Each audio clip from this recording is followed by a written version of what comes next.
सत्ताधीश किंवा अधिकार चालवणारे, सत्ता चालवणारे हे देवाचे सेवक आहेत असं शास्त्र शिकवतं.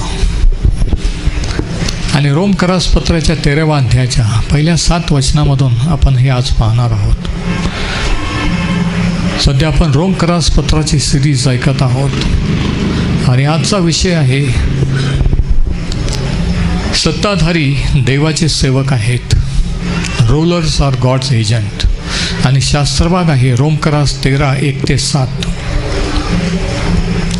आता हा शास्त्रभाग, हे वचनं, हे गव्हर्नमेंट ऑथॉरिटी किंवा सरकारी अधिकार याच्याविषयी आहे की ख्रिस्ती देवाचे लोक या नात्याने आपली देशाच्या सत्ताधाऱ्यांविषयी आपलं काय कर्तव्य आहे आणि आपलं काय जबाबदारी आहे हे या ठिकाणी सांगितलेलं आहे.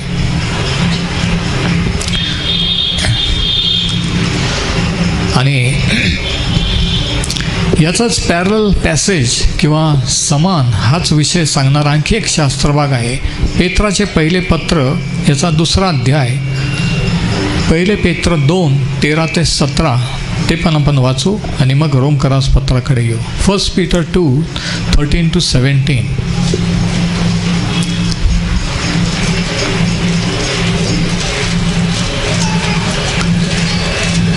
आणि या ठिकाणी पेत्र असं लिहितो, पहिले पेत्र 2:13-17, मनुष्याने स्थापिलेल्या प्रत्येक व्यवस्थेला प्रभूकरिता अधीन असा.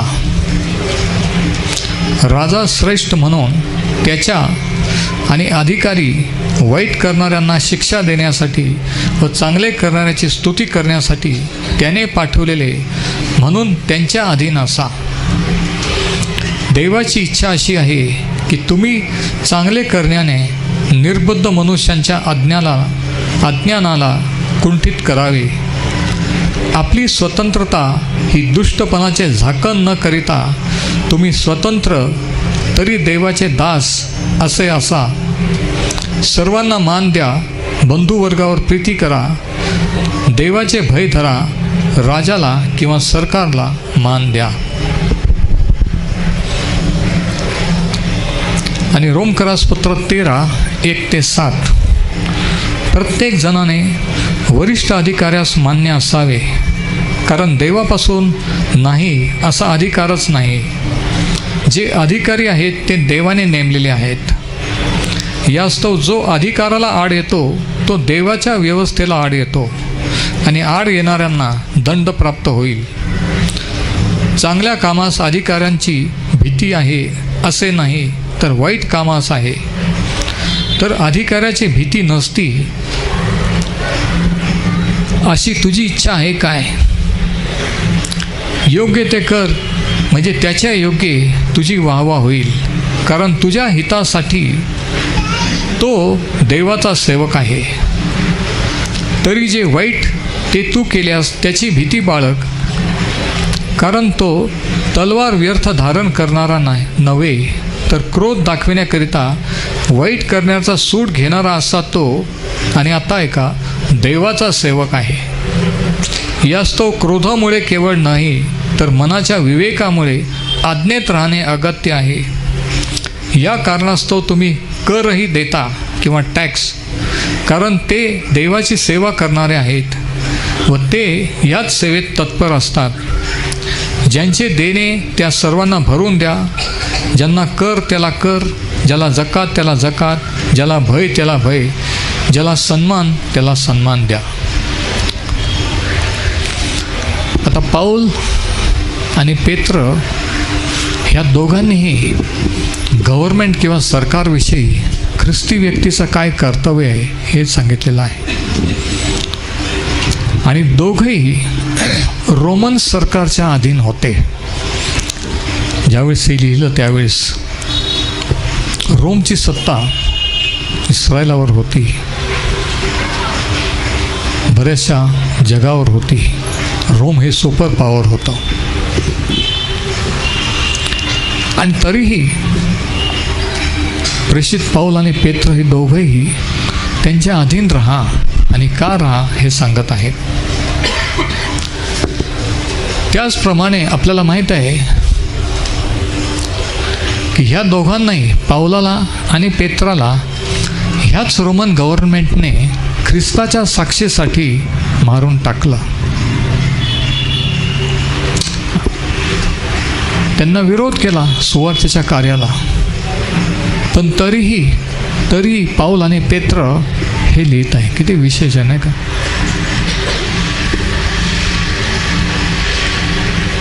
रोमकरास 13 आणि 1 मध्ये तो म्हणतो,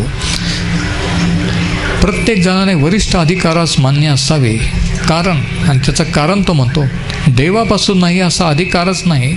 जे अधिकार आहेत ते देवाने नेमलेले आहेत. जे काही गव्हर्नमेंट, जे काही सत्ता आहे, शास्त्र सांगतं की ती देवाने नेमलेली आहे. शास्त्र सांगतं की देव एकाला सत्तेवर आणतो, दुसऱ्याला सत्ता भ्रष्ट करतो.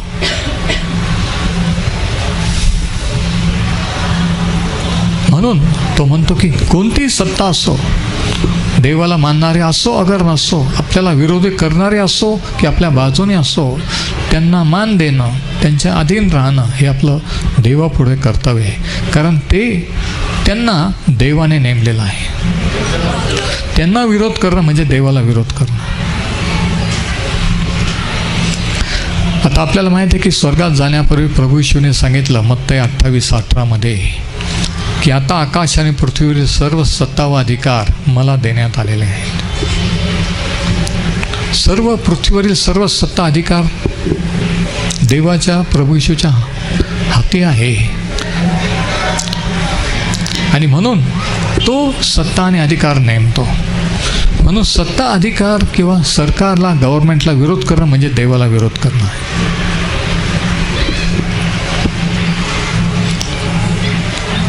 दुसरं वचन रोमकरास 13 आणि 2, यास्तव जो अधिकाराला आड येतो तो देवाच्या व्यवस्थेला आड येतो. म्हणजे बघा, ही देवाची व्यवस्था आहे आणि आड येणाऱ्याला शिक्षा होणारच. नंतर तो म्हणतो, चांगल्या कामाची अधिकाऱ्यांची भीती आहे असं नाही, तर वाईट कामास आहे. जे योग्य चांगलं करतात, खोटं काही करत नाही, त्यांना भीती नाही कोणतं सरकार येईल, कोणता अधिकारी येईल. पण जे वाईट करतात, चुकीचं करतात, त्यांना घाबरावं लागतं. ते भीतात, ते घाबरतात. तो म्हणतो योग्य ते कर, म्हणजे त्याच्या योग्य तुझी वाहवा होईल.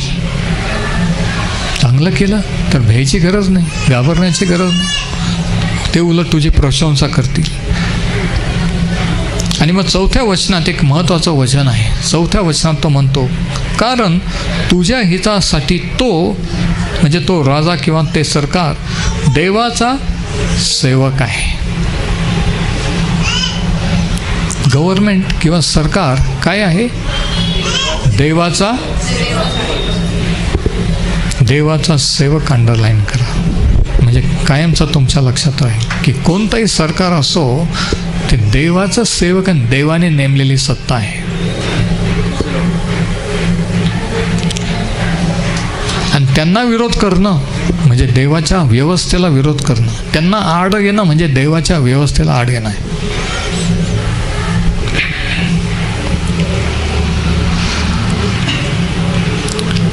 वचन 5 बघा, 4थं वचन जर आपण वाचलं, कारण तुझ्या हितासाठी तो देवाचा सेवक आहे, तरी जे वाईट तू केल्यास त्याची भीती बाळग, कारण तो तलवार व्यर्थ धारण करत नाही, तर क्रोध दाखवण्यासाठी वाईट करण्याचा सूट घेणारा असा तो देवाचा सेवक आहे. 2 वेळेस सांगितलं देवाचा सेवक, दोन्ही वेळेस अंडरलाईन करा, म्हणजे पक्क लक्षात राहील की सरकार देवाचे सेवक आहे. समजा सरकार सत्ताच जर नसते, कोणाकडे न्याय मागणार? कोणी कोणाला मारून टाकलं, काही केलं, काहीच अधिकार नाही, काहीच लॉ अँड ऑर्डर नाही, काय झालं असतं? विचार करा. कोर्ट कचेऱ्याच नसते, कोणाकडे दाद मागणार? कोणी कोणाचा मर्डर केला, फेकून दिला, कोणाकडे दाद मागणार? कुठं जाणार? म्हणून सत्ता, अधिकार शास्त्र सांगतं की ते देवाने नेमलेले आहे. हे पहिल्याने ध्यानात घेतलं पाहिजे. म्हणजे तो अधिकार, ते ऑफिस, ते पद हे देवाने नेमलेलं आहे, व्यक्ती नव्हे. व्यक्ती कशी आहे हे महत्त्वाचं नाही, पण तो अधिकार, पद जे आहे, ती सत्ता जी आहे त्याला आपण मान द्यायचा आहे. आणखी काय करायचं आहे? मान द्यायचा. दुसरी गोष्ट तो म्हणतो ज्याला टॅक्स, जे कर आहे ते कर बुडवायचे नाही, टॅक्स भरायचे. नंतर काय करायचं? पहिले तिमोथेला पत्र याचा 2रा अध्याय,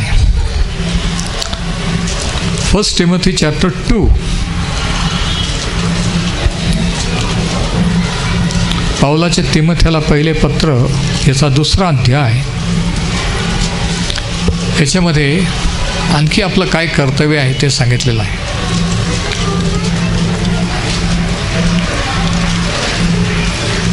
पहिलं तिमोथेस 2 आणि वचन 1.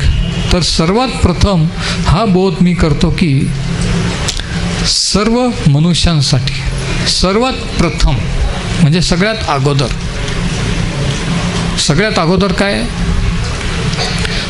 सर्व मनुष्याचे विनंत्या, रदबदल्या, ईशोपकार स्मरण करावे, प्रथम राजाकरिता व सर्व वरिष्ठ अधिकाऱ्यांकरिता. प्रथम कोणासाठी प्रार्थना करावी? सरकारसाठी, सत्ताधिकाऱ्यांसाठी. पण चर्चमध्ये, प्रेयर मीटिंगमध्ये पहिल्याने कोणासाठी प्रार्थना केली जाते? सुवार्तिकांसाठी, सुवार्ता कार्यासाठी, इतर गोष्टींसाठी. पण शास्त्र काय सांगतं? पहिल्याने कोणासाठी प्रार्थना करायची? सत्ताधीशमध्ये. किती विशेष आहे नाही का? चर्च शास्त्रापासून आपण किती लांब गेलेलो आहोत की आपल्याला वाटतं नाही पहिल्याने देवाचं कार्य, देवाचे सेवक. नाही, इथं सांगतं प्रथम राजाकरिता आणि सत्ताधिकाऱ्यांकरिता, नंतर मिशनरीज, नंतर चर्च, नंतर देवाचे सेवक. नीट बघा ते वचन. राजाकरिता व सर्व वरिष्ठ अधिकाऱ्याचा करावे. आणि मग त्याचं कारण सांगितलं का? यासाठी की आपण सर्व सुभक्तीने व गंभीरपणाने शांतीचे व स्वस्थपणाचे असे आयुष्यक्रमण करावे. शांती कोणाला नको आहे? सर्वांनाच पाहिजे. सुभक्तीने, ऐक्याने कोणाला राहिलं? सर्वांनाच पाहिजे. पण ते वातावरण होण्यासाठी योग्य सरकार, योग्य सत्ताधिकारी पाहिजे. आणि योग्य सत्ता आणि योग्य अधिकार हे तेव्हा येतील जेव्हा देवाचे लोक त्यांच्यासाठी प्रार्थना करतील. ते योग्य रीतीने तेव्हा सत्ता चालवू शकतील जेव्हा आपण प्रार्थना करू की देवाने त्यांना ज्ञान, बुद्धी द्यावी, त्यांचं संरक्षण करावं, त्यांना आशीर्वादित करावं, त्यांच्याद्वारे राज्य करावं. ही जबाबदारी चर्चची, मंडळीची आहे. आज आपण हे पाहत आहोत, ख्रिस्ती व्यक्तीचा ज्या देशामध्ये ते आहेत त्या देशाच्या सत्तेला, सरकारला कसा प्रतिसाद दिला पाहिजे, काय कर्तव्य आहे. पहिलं हे की मान दिला पाहिजे, जे काही कर, टॅक्स आहे ते दिले पाहिजे आणि त्यांच्यासाठी प्रार्थना केली पाहिजे. तो म्हणतो की असे शांतीचे आयुष्यक्रमण करावे. वचन 3. हे आपला देव, हे आपला तारणारा देवाच्या दृष्टीने चांगले व स्वीकारास योग्य आहे. म्हणजे देवाला पण हे आवडतं, त्याची पण ही इच्छा आहे. जसं आपल्याला वाटतं की योग्य सरकार आहे व शांतता व्हावी, सगळं सुरळीत व्हावं, हे देवाला पण वाटतं, हे या वचनात सांगितलं. पण ते आपोआप होणार नाही, त्याच्यासाठी देवाच्या लोकांनी प्रार्थना करणं गरजेचं आहे. वचन 4. त्याची इच्छा आहे की, आणि 4थ्या वचनात त्याची इच्छा सांगितली, त्याची इच्छा आहे की सर्व मनुष्यांचे तारण व्हावे व त्यांनी सत्याच्या पूर्ण ज्ञानास पोहोचावे. पण सर्व मनुष्यांचं तारण कधी होईल? जेव्हा सरकार, जेव्हा ते येशू ख्रिस्ताची सुवार्ता, देवाचं वचन ऐकतील. आणि ते देवाचं वचन, येशू ख्रिस्ताची सुवार्ता कधी ऐकू शकतील? जेव्हा सरकार योग्य असेल आणि ती संमती देईल, विरोध करणार नाही. आणि ते योग्य सरकार कसं राहील?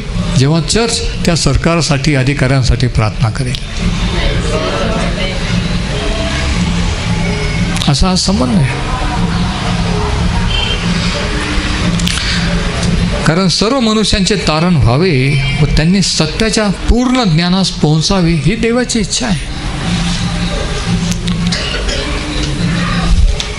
पण त्याची इच्छा पूर्ण करायला आपल्याला त्याला हातभार लावायचा आहे. आपल्याला आपलं काम करायचं आहे. देव त्याचं कार्य करेल. योग्य सत्ता आली तर वचनाची सुवार्ता गाजवता येईल. वचन गाजवलं गेलं तर लोक विश्वास ठेवू शकतील, सत्य समजेल आणि देवाच्या राज्यात येतील आणि त्याच्या तारणाचा अनुभव घेतील आणि मग सर्व शांती आणि सुभक्तीचे जीवन जगू शकतील. ही ऑर्डर, हा क्रम शास्त्रामध्ये सांगितलेला आहे. आणखी एक गोष्ट त्या वचनामध्ये 1 तिमोथी 2 की सर्व मनुष्यांसाठी, अंडरलाईन करा, सर्व मनुष्यांसाठी. म्हणजे त्याच्यात काही ऑप्शन नाही की जे आपल्याला आवडतात त्यांच्यासाठी आपण प्रार्थना करायची, की जे आपल्याला विरोध करत नाही त्यांच्यासाठी, जे विरोध करतात त्यांचं नाव आपल्या प्रेयर लिस्टमधून काढून टाकायचं, असं नाही आहे. सर्व मनुष्यासाठी, सर्व म्हणजे सर्व.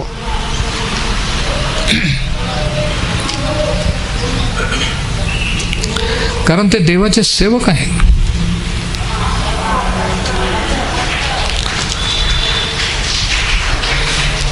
पण समजा जर तो सत्ताधिकारी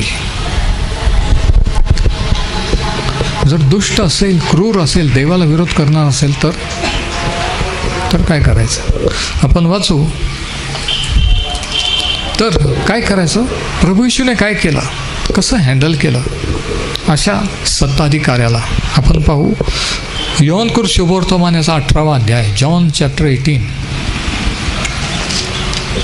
योहान 18 प्रभू येशू पंत पिलातासमोर उभा आहे. त्यांचं संभाषण सुरू आहे, त्याची चौकशी चालू आहे.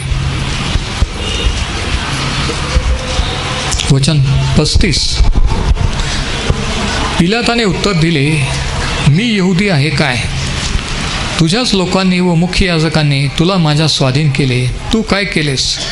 येशूने उत्तर दिले, माझे राज्य ह्या जगाचे नव्हे. माझे राज्य ह्या जगाचे असते तर मी यहुद्यांच्या स्वाधीन होऊ नये म्हणून माझ्या शिपायांनी लढाई केली असती, परंतु माझे राज्य येथले नाही. सत्ता, अधिकार हे देवाच्या हाती आहेत, पृथ्वीवरली सत्ता आणि अधिकार. पण देवाचं राज्य, देवाचा अधिकार हा वेगळा आहे. आणि प्रभू येशू ख्रिस्त या ठिकाणी सांगत आहे की देवाचं राज्य या जगामध्ये लढाया करून, एकमेकांचा वध, हत्या करून स्थापलं जात नाही, स्थापन होत नसतं. लढाया करून आपण देवाचं राज्य स्थापन करतो. म्हणून तो म्हणतो की माझं जर राज्य ह्या जगाचं असतं तर माझ्या शिपायानं लढाई केली असती आणि ते स्थापन केलं असतं. रोमची सत्ता उलथून टाकली असती, इस्रायलला स्वतंत्र केलं असतं. पण तो म्हणतो माझं सत्ता, माझं राज्य ह्या जगाचं नाही आहे. बघा, इथं पंत पिलाताची सत्ता, रोमची सत्ता, राज्य आणि प्रभू येशू ख्रिस्त जो देव जो पुत्र, त्याचं राज्य, ह्या दोन राज्यातला फरक सांगितलेला आहे. एक जगाचं राज्य, जगाची सत्ता आहे, एक देवाची, प्रभू येशूची सत्ता आहे. पण देवाची सत्ता, देवाचं राज्य स्थापन करण्यासाठी लढाया करावं लागत नाहीत, हे प्रभू येशूला त्याला सांगायचं आहे. जकर्या 4:6 एक महत्त्वाचं वचन आहे की बळाने नव्हे, पराक्रमाने नव्हे, तर माझ्या आत्म्याने कार्यसिद्धी होईल. बळ, सामर्थ्यामध्ये, मिलिटरी, लष्कराचं बळ असो की कोणतंही बळ असो, त्या बळाने देवाचं राज्याची स्थापना होत नाही. बळाने नाही, पराक्रमाने नाही, तर माझ्या आत्म्याने, देवाच्या आत्म्याने देवाचं राज्य स्थापन होत असतं.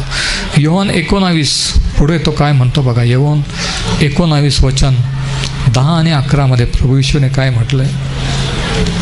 यास्तव पिलाताने त्याला म्हटले, तू माझ्याबरोबर बोलत नाहीस काय? तुला सोडण्याचा अधिकार मला आहे व तुला वधस्तंभावर खेळण्याचा अधिकार मला आहे हे तुला ठाऊक नाही काय? प्रभू येशूची चौकशी होत आहे. तो शांत उभा आहे आणि पंत पिलात चिडलेला आहे की मी एवढे प्रश्न विचारून सुद्धा प्रभू येशू ख्रिस्त बोलत नाही आहे, उत्तर देत नाही. आणि म्हणून तो चिडून म्हणतो की तुला माहीत नाही का माझ्या हातात पॉवर आहे, सत्ता आहे. मी पाहिजे तर तुला मुक्त करू शकतो, नाही तर तुला वधस्तंभावर खेळून मारून टाकू शकतो. आणि तू माझ्याशी बोलत नाही. तो म्हणतो तो अधिकार मला आहे, माझ्या हातात ऑथॉरिटी आहे. प्रभू येशूने सांगितले की त्याचं राज्य त्याच्याकडं पण अधिकार आहे, पण तो अधिकार ह्या जगाचा नाही आहे.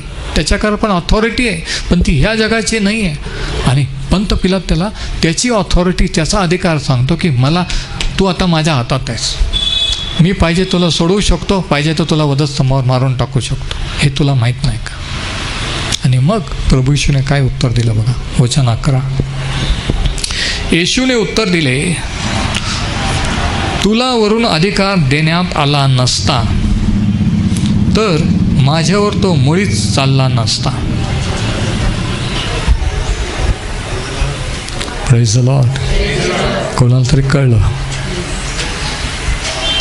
प्रभू येशू त्याला म्हणतो की तुला जो अधिकार आहे, तुला ज्या रोमन सम्राटाने नेमलेला आहे, तो अधिकार वरून जर देवाने दिला नसता तर तू माझी चौकशी करत नसता. तुला अधिकार आहे, पण तो वरून देण्यात आलेला आहे, असं प्रभू येशू त्याला सांगत आहे. तू पण कोणाच्या तरी अधीन आहेस.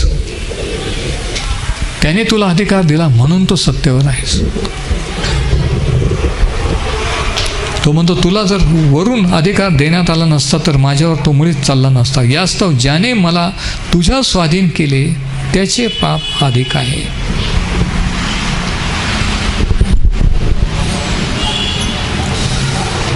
कोणी स्वाधीन केलं हे तू चौकशी करत नाही. आणि तू मला विचारतोस तू काय पाप केलेलं आहेस. तर या ठिकाणी आपण पाहतो की अधिकार, सत्ता हे प्रभू येशू पण म्हणतो की देवाने त्याला दिलेला आहे. प्रभू येशू हे उत्तर त्याला देत असताना अतिशय आदराने, सन्मानाने तो उत्तर देत आहे, शांतपणे देत आहे. म्हणजेच देवाने नेमलेल्या अधिकाराचा प्रभू येशू आदर करीत आहे. कारण देवाचं वचन सांगतं की प्रत्येक सत्ता आणि अधिकार देवाने नेमलेला आहे. आणि हा पंत पिलात हे रोमन गव्हर्नमेंटसुद्धा देवाने नेमलेला आहे हे प्रभू येशूला माहीत आहे आणि तो त्या दृष्टीने वागत आहे.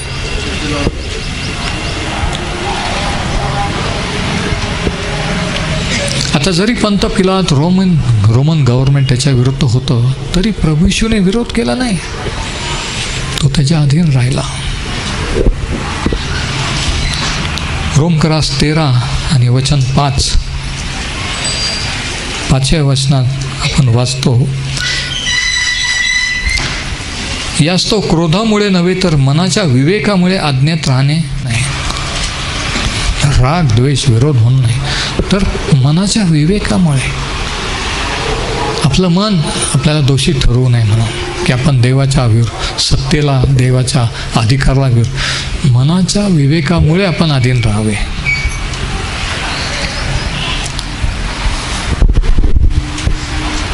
पण समजा जर अधिकार देवाला विरोध करणारे असेल तर, समजा माझ्या मनाला माहीत आहे की हे चुकीचं आहे, ते जर मला सरकारी अधिकारी किंवा सत्ताधारी करायला लावित असतील किंवा जे योग्य आहे ते मी करत आहे पण त्याला जर अडवित असतील तर मग काय करायचं?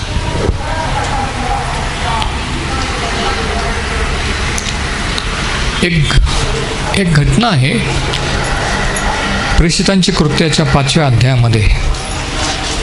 पहिल्या शतकात प्रेषित सेवा करत असताना ॲक्ट्स चॅप्टर 5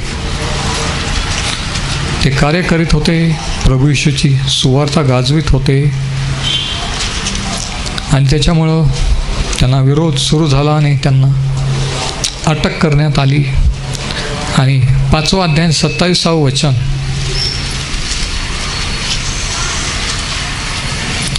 प्रेषितांची कृत्ये 5:27 पासून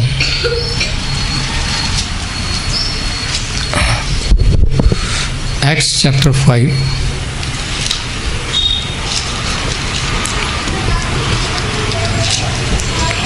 आणि वचन 27. त्यांनी त्यांना आणून धर्मसभेपुढे उभे केले. त्यांची धर्मसभा, त्यांचं धार्मिक कोर्ट. तेव्हा मुख्य याजकाने त्यांना विचारले, ह्या नावाने, बघा ते नावसुद्धा घ्यायला तयार नाही आहेत, इतकं त्यांना गर्व, इतकं मगरुरी आहे की येशू हे नावसुद्धा घेत. ते फक्त म्हणतात ह्या नावाने शिक्षण देऊ नका असे आम्ही तुम्हाला निक्षून सांगितले की नाही. तरी पहा, तुम्ही आपल्या शिकवणीने यरूशलेम भरून टाकले आहे. आम्ही सांगितलं होतं की हे नाव गाजवू नका, त्या नावाने लोकांना सांगू नका, तो कोण आहे त्याच्याबद्दल सांगू नका, पण तुम्ही सगळं यरूशलेम भरून टाकलं. आणि ह्या माणसाच्या रक्तपाताचा दोष बघा, ते त्याचं नाव पण घ्यायला तयार नाहीत. ते त्याला म्हणतात ह्या माणसाच्या, आणि तो माणूस कोण? प्रभू येशू. ते म्हणतात ह्या माणसाच्या रक्तपाताचा दोष आमच्यावर आणावायच पाहता की आम्ही त्याला वधस्तवावर दिलं.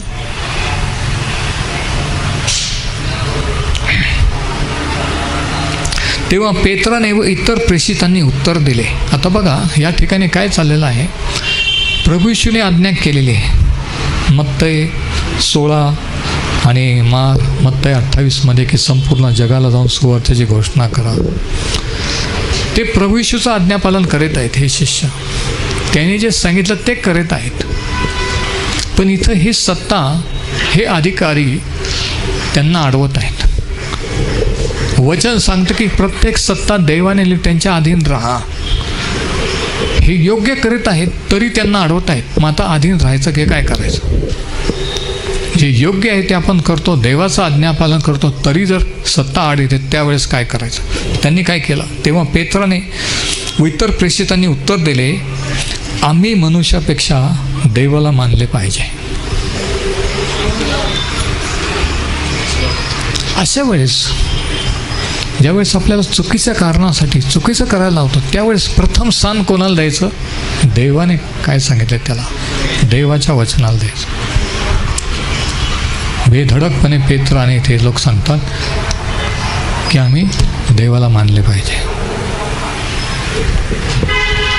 कारण त्यांना माहीत होतं की ते प्रभू येशूचे आज्ञापालन करत आहेत. मार्क 16:15 की संपूर्ण सृष्टीला जाऊन सुवार्थेची घोषणा करा. आता रोमकरासपत्र 16 आणि 20, रोमकरासपत्र याचा 16वा अध्याय बघा आणि 20वा वचन.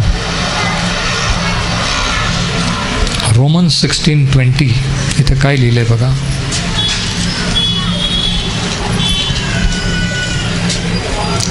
पाऊल असं लिहितो, शांतीचा देव सैतानाला तुमच्या पायाखाली लवकर तोडविल. रोमकरांना पाऊलाने लिहिलं की शांतीचा देव सैतानाला लवकर तुमच्या पायाखाली तोडविल. आता हे जे पाऊलाने लिहिलं हे कसं पूर्ण झालं तुम्हाला माहिती आहे का? कधी पूर्ण झालं?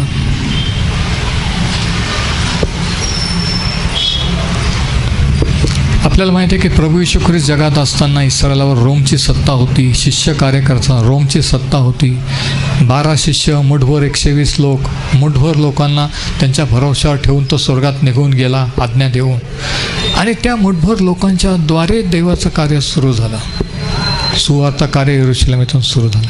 करता करता करता ते यरूशलेम आणि यहूद्या, शमरोन आणि पसरत वाढत गेला.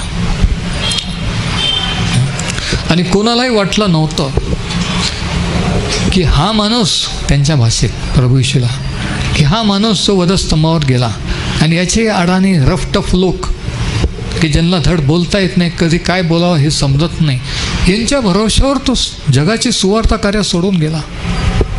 त्यांना आज्ञा देऊन गेला की हे लोक जगाचे उलथापालक करतील, ह्यांच्याद्वारे जगभर देवाची सुवार्ता जाईल. हे कोणालाही वाटलं नव्हतं. आणि त्याच्यातल्या त्याच्यात रोमची सत्ता असताना, त्या काळामध्ये रोम हे सुपर पॉवर होतं, जागतिक सत्ता होती त्या काळामध्ये, कठोर. आणि अशा रोमन गव्हर्नमेंटच्या अधीन हे चर्च स्थापन झालं. हे शिष्य तिथं होते, येशू ख्रिस्त तिथं होता, त्याने कार्य केलं, निघून गेला. आणि अशा कडक गव्हर्नमेंटच्या सत्तेच्या अधीन राहून हा एक माणूस प्रभू येशूवन हे थोडेसे मुठभर शिष्य हे सैतानाला तुडवते. तो म्हणतो, सैतान, देव लवकरच सैतानाला तुमच्या पायाखाली तोडवेल. आपल्याला माहीत आहे की आणि कोणालाही कल्पना नव्हती की हे जे राज्य स्थापन होत आहे, ही जी देवाच्या राज्याची सुवार्ता गाजवली जात आहे आणि देवाचं राज्य जे काही स्थापन होत आहे, वाढत आहे, हे देवाचं अदृश्य राज्य रोमन सत्ता उलथून टाकेल. पण इतिहास त्याला पुरावा आहे की 3 शतकानंतर AD 70मध्ये, इसवी सन 70मध्ये आपल्याला माहिती की यरुशलेमचा नाश झाला. कालांतराने 3 शतकानंतर रोमन सत्ता ही सत्ता भ्रष्ट झाली.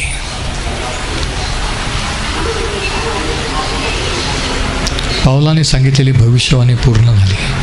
देव लवकरच सैतानाला तुमच्या पायाखाली तोडवेल. ती रोमन सत्ता देवाने काढून टाकली. आणि ही भविष्यवाणी रोमकरात 16 आणि 20 मधली पावलाने केलेली पूर्ण झाली. देवाने त्या सत्तेला मंडळीच्या, देवाच्या लोकांच्या पायाखाली आणला. Praise the Lord. He brought the Roman emperor to its knees.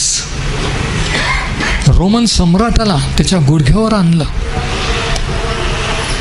त्यांनी पण कबूल केलं की हाताबाहेर गेलेलं आहे. सगळे जेरुसलेम, सगळं रोम आणि सगळीकडं येशू ख्रिस्ताचं नाव होत आहे आणि लोक विश्वास ठेवत आहेत. काही करू शकले नाही. मारून टाकलं, विरोध केला तरी वाढतात आहे, विरोध केला तरी लोक विश्वास ठेवत आहे. पांगले गेले तिकडं जाऊन सांगत आहेत. Out of control. देव सैताना लवकरच तुमच्या पायाखाली तोडविल. ते पूर्ण झालेलं आहे. देवाने रोम येथील मंडळीला विजयी केला आणि सैतानाला त्याच्या रोमच्या चर्चच्या पायाखाली तोडवला. त्याला रोमच्या चर्चने सैतानाला पायाखाली तोडवला. पण हे कसं झालं? निदर्शनं करून नाही, मोर्चे काढून नाही, देवाचं वचनाची घोषणा करून, सुवार्थेची घोषणा करा, ते आज्ञापालन केलं. देवाचं वचन शिकवलं, त्या सत्तेच्या अधीन राहिले, वचन गाजवलं आणि प्रार्थना केली सत्ताधीश अधिकाऱ्यांसाठी. आणि या 3 गोष्टीने, देवाच्या वचन गाजवल्याने, सत्तेच्या अधीन राहून आणि प्रार्थनेने, त्या पहिल्या शतकातल्या रोम येथील मंडळीने आणि त्या शिष्यांनी हे केलं. त्यांनी त्यांचा पाठ केला आणि देवाने त्याचा पाठ केला. देवाने सैतानाला त्यांच्या पायाखाली तोडवू दिला. देवाने त्यांना सैतानावर विजय केला. ज्यावेळेस आपण सत्तेला अधीन होतो, ज्यावेळेस आपण देवाच्या मार्गाने देवाचं कार्य करतो, ज्यावेळेस आपण प्रार्थनापूर्वक आणि वचनाने चालतो, त्यावेळेस देव आपल्याबरोबर असतो याची खात्री असते. त्यावेळेस देव आपल्याबरोबर कार्य करत असतो. आपण त्याच्यासाठी नाही, त्याच्याबरोबर कार्य करत असतो. त्याच्यासाठी कार्य करणं वेगळं आणि त्याच्याबरोबर कार्य करणं वेगळं. आमेन. मी देवासाठी कार्य करीत आहे असं कोणीतरी म्हणतं. म्हणजे एखाद्या कंपनीसाठी काम करत आहे, सरकारसाठी, ते वेगळं. आणि त्याच्याबरोबर कार्य करते म्हणजे तो जे करतो तेच मी करते, माझ्या कार्यामध्ये तो माझ्याबरोबर आहे. हा फरक आहे. देवासाठी कार्य करणं, देवाबरोबर कार्य करणं. आणि जेव्हा आपण देवाच्या वचनाप्रमाणे करतो तेव्हा तो आपल्याबरोबर असतो आणि आपण त्याच्याबरोबर कार्य करत असतो.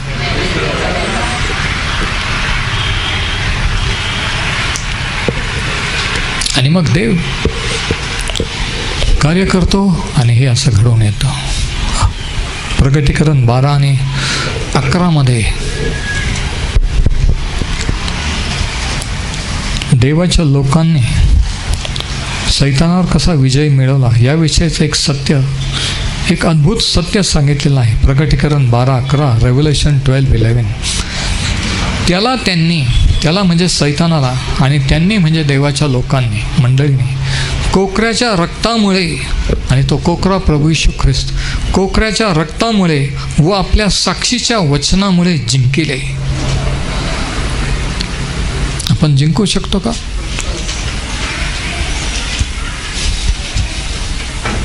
जर सैतान एखाद्या सत्ता, अधिकारी कोणाच्याद्वारे विरोध करत असेल, कार्य आपण जिंकू शकतो का? हो. कशाने? निदर्शना विरोध करू नये, प्रार्थनेच्या सामर्थ्याने, देवाच्या वचनाच्या सामर्थ्याने.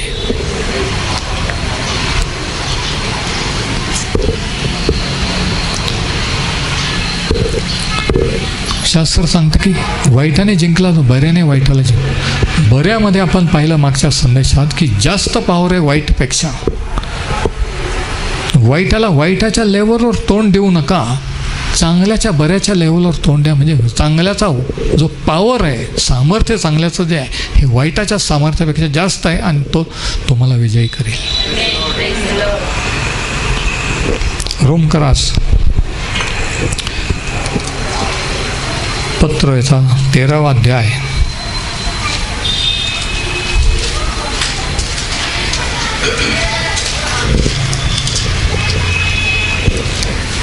तो म्हणतो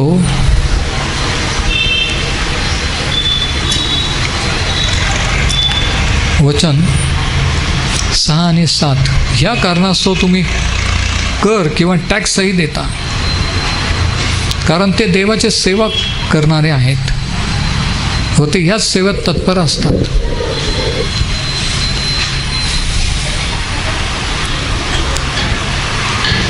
प्रभू येशूला एकदा त्यांनी विचारलं, प्रभू येशूने विचारलं की ती टॅक्स, कोणीतरी म्हटलं की ते टॅक्स मागायला आलेले आहेत, आणि त्यांनी सांगितलं की देऊन टाका, कैसराचे कैसर.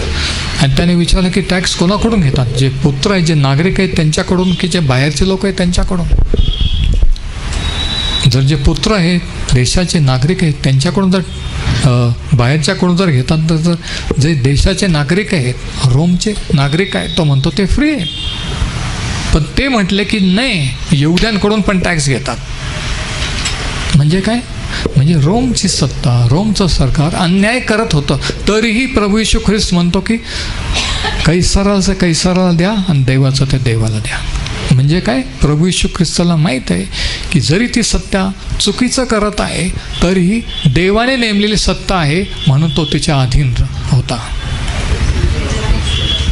नाही समजलं? जरी सरकार चुकीचं अन्याय करीत असलं तरी ते देवाने नेमलेलं आहे, म्हणून तुम्ही आणि मी त्यांच्या अधीन राहिलं पाहिजे. हे प्रभू येशूने सिद्ध केलेलं आहे. त्यांना विरोध करायचा, नाव ठेवायचं, देवाने नेमलेली सत्ता आहे, तो त्याच्या अधीन राहिला, तो पिलाताच्या अधीन राहिला, त्याने शिक्षा मान्य केली, त्याने शिक्षा भोगली. तर हे आपलं कर्तव्य आहे. आणि मग वचन 7, ज्यांचे देणे ते त्या सर्वाला भरून द्या, ज्याला कर त्याला कर, ज्याला जकात त्याला जकात, ज्याला भय त्याला भय, आणि ज्याला सन्मान त्याला सन्मान हे द्या. Praise the Lord. तर हे आपलं कर्तव्य आहे ख्रिस्ती या नात्याने. प्रथम सर्व मनुष्यासाठी सत्ताधीश अधिकाऱ्यांकरिता. परमेश्वर हे वचन आशीर्वादित करो. आपण इथे